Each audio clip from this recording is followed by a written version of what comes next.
Why am I crying? It wasn't. It was an emotional time. It was just a lot. It was overwhelming and really special. I think I need a second. Okay, we'll cut.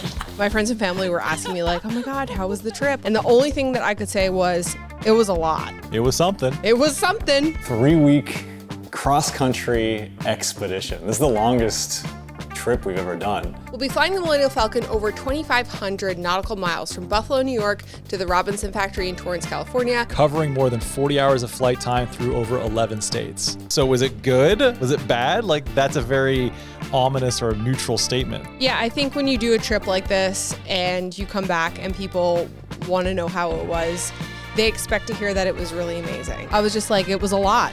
And they're like, okay.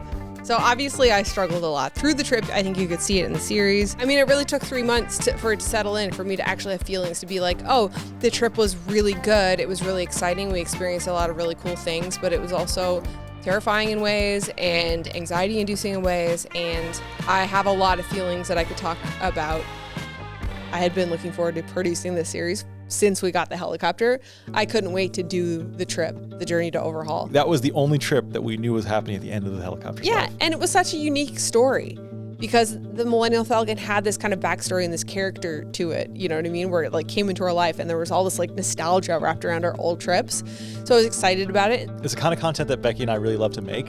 So the fact that you guys were there with us during our other premieres, the feedback was just so overwhelmingly positive that really reinforces it for us, and we'd love to continue to make these kinds of series. This is a little bit of a different setup. This is our podcast set. I thought this was kind of the perfect opportunity that we got to sit together and let's just have a chat through some of the things that we learned from this trip, some of the realities that we didn't really get to talk about anywhere else. It was interesting because I was having a lot of these like mental struggles going through the trip, right? Like the stimuli were adding up and I was feeling like I'm done with this. But then the opposite side of it is like I'm sending my mom pictures and she's like, you're so lucky to be on this trip and to be seeing parts of America that like people will never get to see. I was like, God, you're right. And so I did feel like a little bit guilty about having these feelings of being done or not wanting to be flying anymore because we were on such an amazing adventure. Sometimes those moments of like, oh my God, this is incredible, are kind of tainted by mental struggles. It's a weird kind of mental game, and I think that's why it took me so long to really absorb what the trip meant. Because of all these emotions, you kind of like cloud your judgment and kind of cloud your experience a little bit. You could see through the entire series my mental health declining every single episode. Just degrading every episode. Yeah, and that was hard to edit. I appreciated it enough for both of us. I know you did. Woohoo! Flying helicopter cross country. It's this weird thing where like I have a problem, and this is like I think maybe a me thing, but I have a problem enjoying things when I'm doing things that are enjoyable, if that makes sense. You know, like how people get like the scaries over the weekend? Yeah. Or you can extrapolate that to like when you start your vacation Monday, you're like, oh my God, my vacation's already almost over. And like you still have a whole like better part of a week there. It's kind of like a similar concept, and it almost kind of bleeds into whenever I'm doing like these trips, I'm like, this is what I've been looking forward to all this time. And then like I'm doing the trip and I'm just like, oh, this is like regular life. You know, whenever we do these unique experiences, I try to be like very aware and grateful for the ability to do it. I know that just when we do things, it's going to be one of those things where like you look back on the memories fondly, but there always are going to be uncomfortable situations. The anticipation and the preparation for the trip is almost more exciting than doing the trip itself, because when you get into the trip, it's the day-to-day, but it's the push, it's the grind. Not only are you getting up super early and you have to fly for 12 hours or whatever, but now you also have to film a video and you're constantly thinking about the series and what are we saying on camera, where are we going? But then on top of a production day, you also have to think like, I still have to eat. I still have to take a shit. Like these are human things that have to happen that get in the way and sometimes get put on the back burner when you're pushing. Right. The chores of living still exist. There are discomforts to this type of excursion that exist. It's like anything else. Like there's going to be ups and downs. When you look at a highlight reel of a video representation of it, or you look back on it with rose-colored sunglasses and all like the bad things melt away. So after 3 months, when you finally kind of like synthesize it all and you're like, oh, that was a really great trip. I think it's the definition of type 2 fun. And for the people who don't know what type 2 fun is? It's something at the time where you're probably not having the best time. You know, it's hard, it's a grind, you're uncomfortable, maybe you're a little bit cranky, but then at the end of it, you walk away and go, oh my God, that was so much fun. You want to ride, Becki? Maybe when I'm not on the verge of shitting my pants. I'm a little nervous. Yeah, actually, I think you should ride with Trent if you're going to shit your pants. There were a couple of questions that kind of popped through that we saw a lot. One of the questions was, if you're getting tossed around and you're getting sick because it's too hot, why not go higher? Because it was about 40 degrees, 35 degrees, 40 degrees Celsius for, I would say, probably 70% of the trip. I would assume most of the people who asked that question were fixed-wing pilots. That was a good suggestion to avoid turbulence, especially on hot days that have lots of thermal activity. But there's a couple other reasons that we didn't. And one of the other ones was that my wife has a fear of heights. So even though she objectively knows that it's going to be smoother higher up, and in the event of a forced landing, she knows that you objectively are safer because you have more options for an emergency landing, she still just gets more freaked out when everything looks like tiny little ants down there. The other reason, though, is that we were flying west. Being westbound, there's typically prevailing westerly winds in that part of the country. When you start talking about winds aloft, meaning winds higher up than the surface, as you go up, the winds become more intense, essentially. So if we only had, say, a 20 knot headwind on the ground, we might have a 40 or 60 knot headwind at altitude. So you're starting to then really, if your airspeed's only 100 knots and you've got a headwind of 60 knots, now you're only going 40 knots across the ground, and your efficiency just gets killed, and your trip takes much longer. So there's that reason. And the final reason is that to be above the thermals, you're probably going to have to be, a good 4,000 to 8,000 feet above the ground. But when we are over mountainous terrain, that's now putting you at over 10,000 feet. And if you're up at over 10,000 feet, you really should be wearing oxygen, which we don't have. It's a bit of a safety thing from that standpoint as well. There are a multitude of reasons why we didn't fly higher, but it was a good question, and I saw it come up a couple times. For those reasons, we kind of opted just to stay in the area that we're usually comfortable in, which is like 500 to 1,000 feet above the ground. Which in those areas was about like 7,000, 8,000 feet. In some of the higher areas, yes. Yeah. And if you have also a wife who not only struggles with motion sickness and anxiety, but also is affected by altitude sickness. Oh yeah, you found, because you recently went on a trip. I recently went on a trip to Sony Condo in Utah. Yeah. And got struck down with altitude sickness. Yeah, like there's nothing magical about 10,000 feet. I mean, that's kind of where. Well, the air is thinner, you have less oxygen. Right, but so if you're susceptible to that, right. So just because we're even if we're a sub 10,000 feet, even if we're at 9,000 feet or 8,000 feet for a prolonged period of time, you still might start feeling the effects of it, kind of thing, when you're doing it for 6 to 8 hour long days. This marks 1 week of us leaving. This hand is like... What's wrong with my hands? You have something against dinosaurs? No, I love your dinosaur. Okay.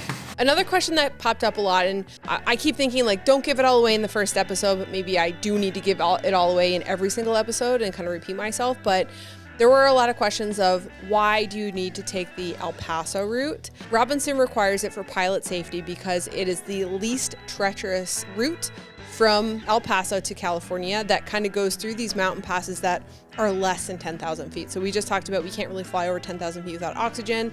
Obviously, you have a lot of wind activity and things that go over the mountains that make it more sketchy to fly in, right? It's going to be probably more turbulent, especially for a small helicopter. So Robinson has deemed that that is the most safe route because they have had people who have picked up aircraft from the factory and then have gotten themselves into trouble in the mountains because they weren't used to flying in the mountains or at those high altitudes. And, unfortunately, some of them were fatal. So they kind of make those rules for that reason. We followed them for that reason. And at the end of the day, I'm glad we did that because we got to see parts of the country we'd never get to see. You also don't want to be off of a road if you have an issue. If you look at, you can actually look up graphs on failure rates of hard drives, and it's a pretty good representation. It starts off, your failure rate's pretty high up for manufacturer defects, but then the failure rate drops down fairly precipitously. And then as something ages, this failure rate starts to creep back up at the end of life. When are you going to be flying the El Paso route? Well, at the end of the life of a helicopter and at the beginning of a life of a helicopter. So not that we don't have full faith in Robinson creating and overhauling this aircraft, but it's kind of one of those things where if you just look at statistically, when are things likely to fail? Beginning of life, end of life. So if you follow the El Paso route, you will always have a straight road under you, which is essentially a runway that you can do an auto rotation onto. So it gives you options for if you have an emergency. If you do have a forced landing, whether it be mechanical or because you have an issue, health-wise even, landing somewhere with cars there, that's within civilization. But if you're just even off north a few miles in treacherous terrain, people can't get to you other than by a helicopter sometimes. Yeah, it's the difference between getting help immediately versus finding yourself in a survival situation. Exactly. Oh, to the rescue. We keep a big SD card, micro SD card in each of our helicopter kits. That's Chris's. And we're about out of SD cards. We got a big flight coming up. We want to film the entire thing. We don't want to be stressed about batteries or... Anyway, we're breaking into it. Who's a genius for building that kit? You are. Me. Always bring more cards and more batteries than you think. What went wrong and when it went wrong, and something that we've learned over flying helicopters for the last 5 years, is that we can kind of read the signs of like, this is probably going to be a bad thing, and so we're not going to risk a thing. Life is pattern recognition. Flight school kind of trains you to do the bare minimum of your job. Your like commercial license is sort of or your even private license, I guess, is your bare minimum to fly. From there, it's your license to continue to learn and continue just to get better at that task. And that applies to anything in life, not just flight school. Over the 5 years, I like to think that we have gained a lot of knowledge when it comes to long distance helicopter travel, which is a very niche thing when it comes to helicopters, because the industry, most flying is, commercial, like life flight type stuff, air ambulance type stuff, charter flights, from like a helipad to a different airport. But the type of flying that we found ourselves doing is these long cross country trips, oftentimes in the middle of nowhere with minimal resources. But I do think that we've gotten better at it, especially compared to like back when we did our trip to Newfoundland. We'll link to that video up here, Cold Island it's called. And that was ironically our first long haul trip that we did. Probably the most challenging and treacherous Oh my still God, to this day, even after flying across the USA. Something I found really interesting about flying across the US was that we had cell phone reception most of the time.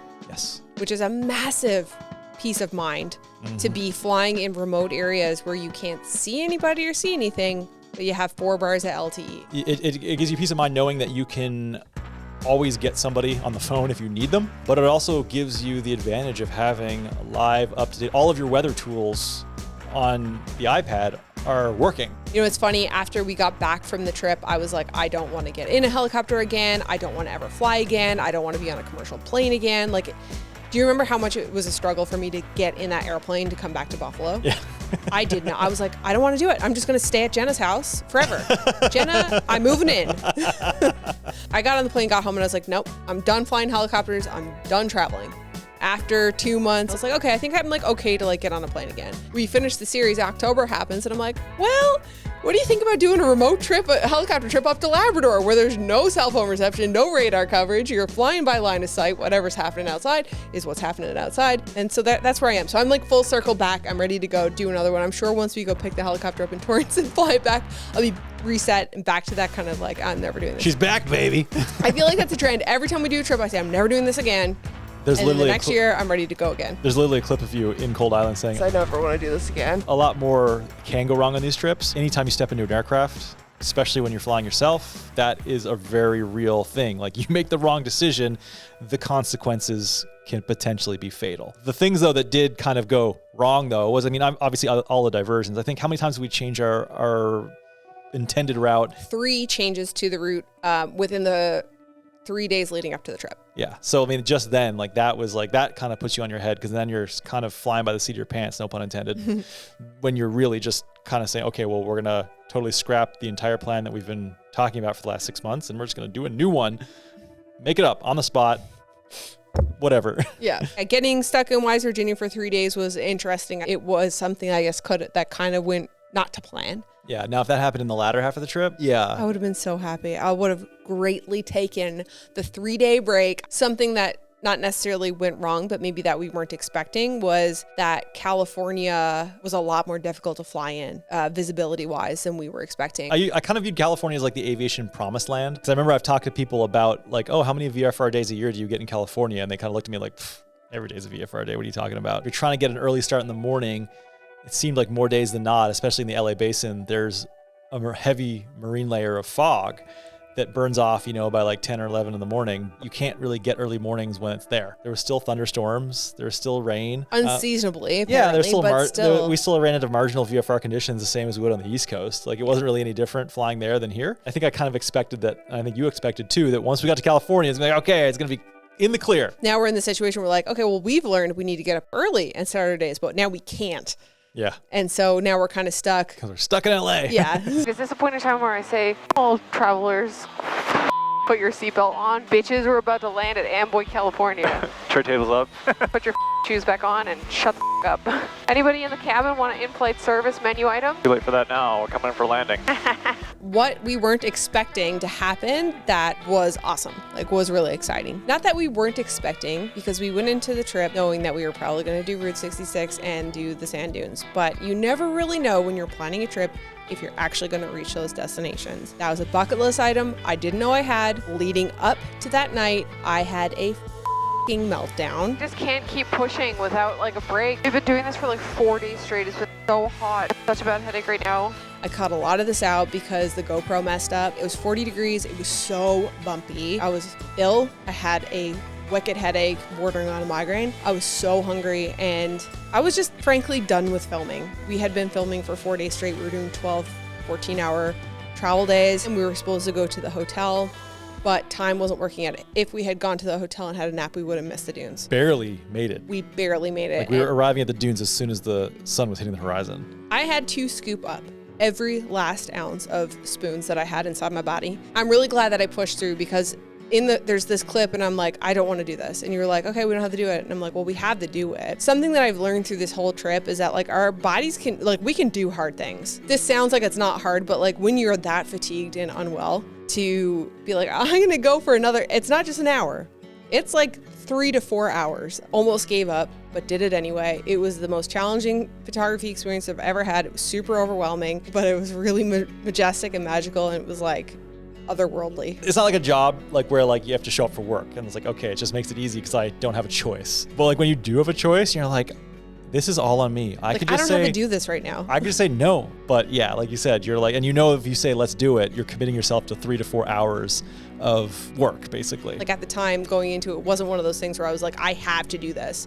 Because in those situations when you feel the extreme want or need to do a thing, you can get past very easily any mental or physical barriers that you're putting up, right?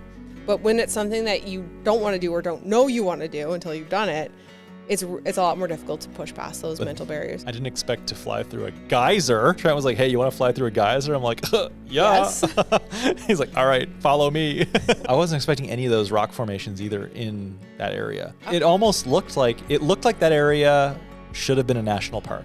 Oh, the other thing I didn't expect to see was Lake Tahoe. Like for people who use maps a lot and fly, like our geography is terrible. So like, I just didn't realize Lake Tahoe was there until literally we were flying to Trent's house. But something that also surprised me was that Lake Tahoe is a very well-known, almost famous destination. Like most people have heard of Lake Tahoe before. Look north of it and there's Pyramid Lake where the geyser was and nobody's heard of it. The geography and some of those rock formations and the geyser, like all of that, I was like, oh my God, this is amazing scenery. Mm-hmm. I don't think you can walk on it or be on it. Since it's on reservation land? And that's probably why it's not known, right? Yeah. Yeah, so I think that all in all was a very, kind of back to what you were saying, any unexpected but pleasant findings of this trip, and that's definitely one of them. So when you're thinking about fatigue, you can almost kind of peel back the layers and there's sort of multiple tiers of it. And there's, physically being tired, like you're going to just fall asleep. And obviously you don't want to be flying when you're physically tired.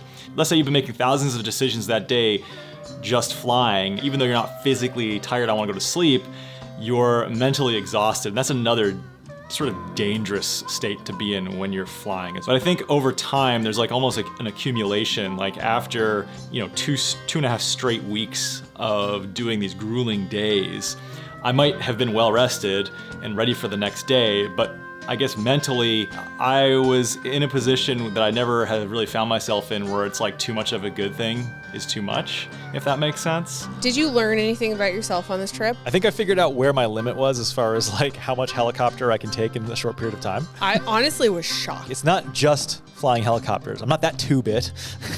On this trip, we really saw a lot of different types of flying, anywhere, literally like flying into the busiest airport in the world. And on a similar note, flying in like downtown LA, that for me is a very intimidating airspace. There's obviously a lot more rules that apply.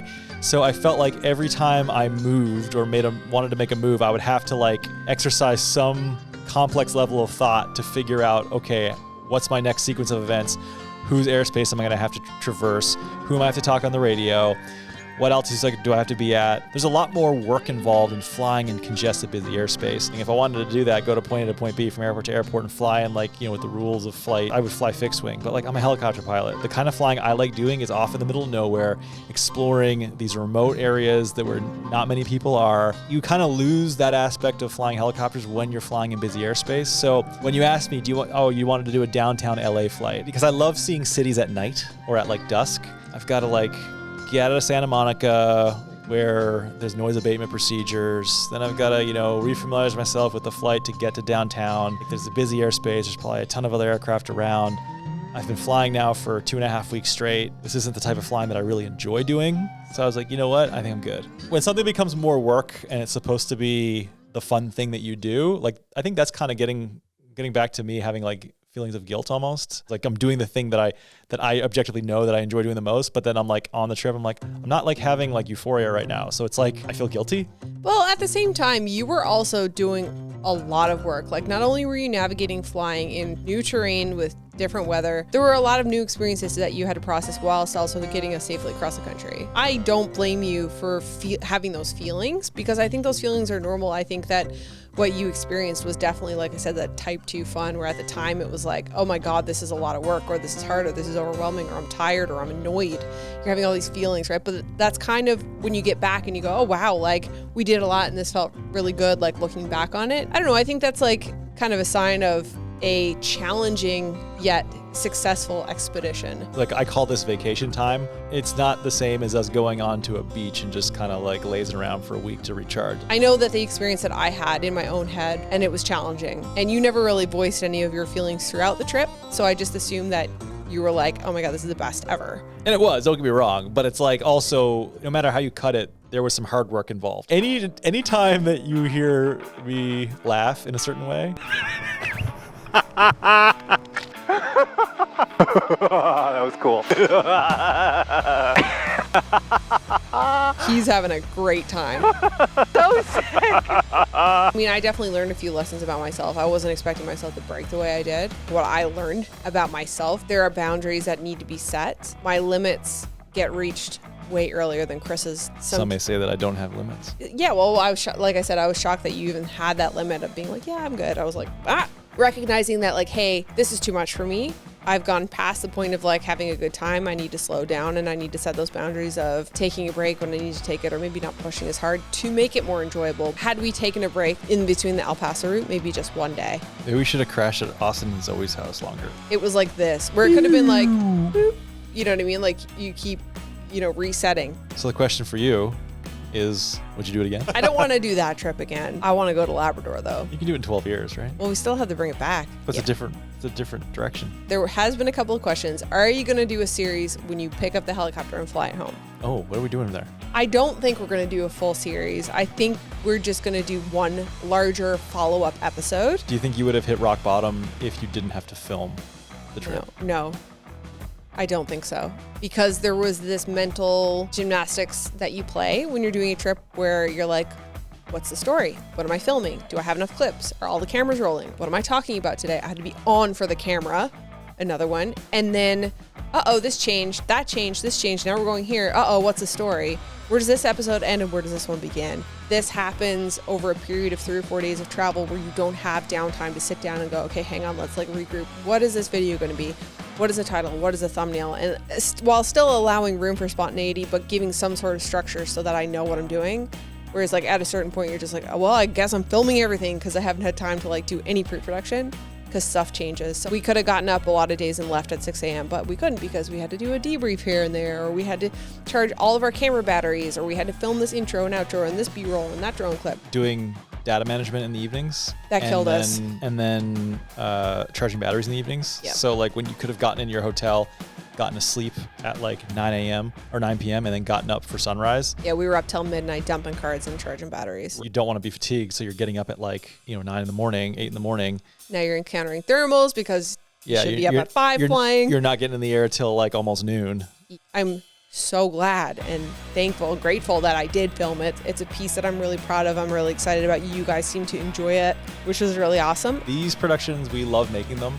Like I said, the trip was definitely type 2 fun, but this series made it all worth it to me, and it's just really cool to be able to put something like that together and have that experience with you all through the premieres. It was really cool and exciting. So I think that's it. I think so too. Thank you again for watching. And we will catch you on the next one.